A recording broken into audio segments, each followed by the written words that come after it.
Les joueurs d'échecs aguerris connaissent le coup de Belfort, mais comment et pourquoi la ville a-t-elle donné son nom à ce mouvement? La réponse se trouve ici au Granit, le théâtre Belfortin, qui a accueilli en 1988 Anatoly Karpov et Garry Kasparov, soit les acteurs de l'une des plus grandes rivalités sportives du XXe siècle. Je vous raconte tout ça. Le monde des échecs est, dans les années 1980, marqué par le duel entre Anatoly Karpov et Garry Kasparov. Tous deux sont soviétiques, mais tout les oppose. Le premier, méthodique et discipliné, est un pur produit du système de son pays et est champion du monde depuis 1975. Le second a un style agressif et affiche sa volonté de réformer tant le système échiquéen que l'URSS à l'heure de la perestroïka portée par Mikhaïl Gorbatchev. En 1984, Garry Kasparov est le challenger d'Anatoly Karpov pour le titre de champion du monde. Karpov conserve son titre grâce à un arrêt du match après un nombre titanesque de parties. Une décision qui provoque la colère du jeune Garry. L'année suivante, Kasparov prend sa revanche et s'impose, puis conserve de justesse le titre de champion du monde en 86 et 87, toujours face à son meilleur ennemi.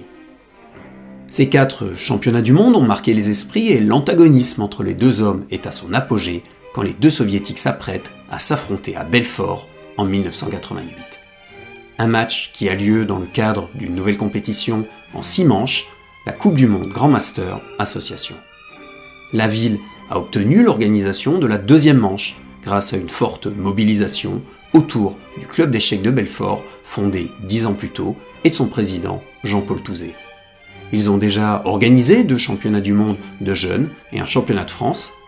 La marche est encore plus haute cette fois-ci et l'aide des élus locaux a été essentielle pour que le théâtre du Granit accueille 16 des plus grands noms des échecs, dont 4 ont déjà été champions du monde.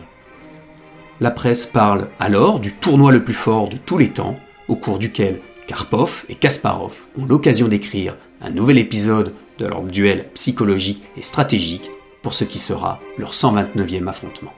En 1988, le champion du monde Garry Kasparov, alors âgé de 25 ans, retrouve son rival Anatoly Karpov, 37 ans, dans le cadre d'une nouvelle compétition.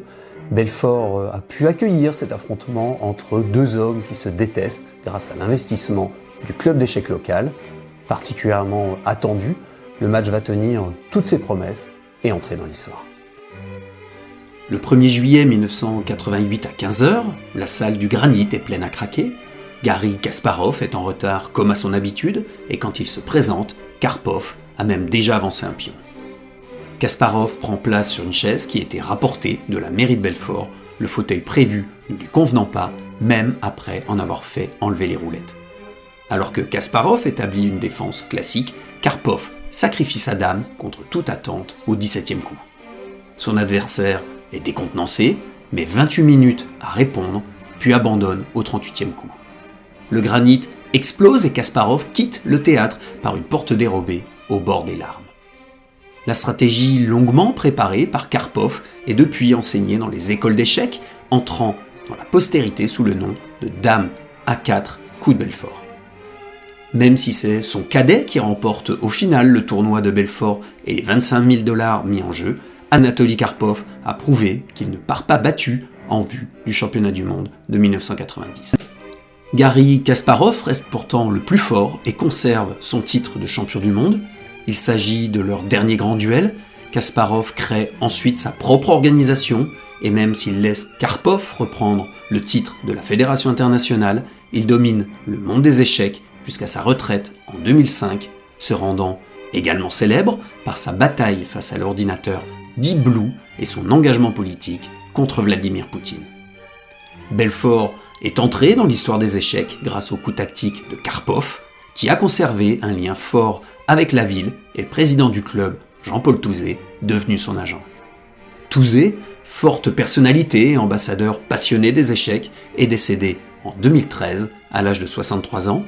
Son club a organisé d'autres compétitions internationales et a appris les échecs à des générations de jeunes, alors qu'un stade échiquéen dénommé Anatoly Karpov a été construit dans le quartier belfortain des Glacis. La rivalité Karpov-Kasparov était personnelle, tactique et même politique. Elle était l'une des plus grandes de l'histoire du sport et a transformé les échecs en spectacle mondial, attirant sponsors et médias. Quant au coup de Belfort réussi par Karpov, il a offert au Nord-Franche-Comté un éclairage particulier, à l'instar d'autres grands rendez-vous culturels ou sportifs. Mais ça, ce sont d'autres histoires que nous aurons explorées. Abonnez-vous pour découvrir d'autres lieux, personnes et événements du Nord-Franche-Comté.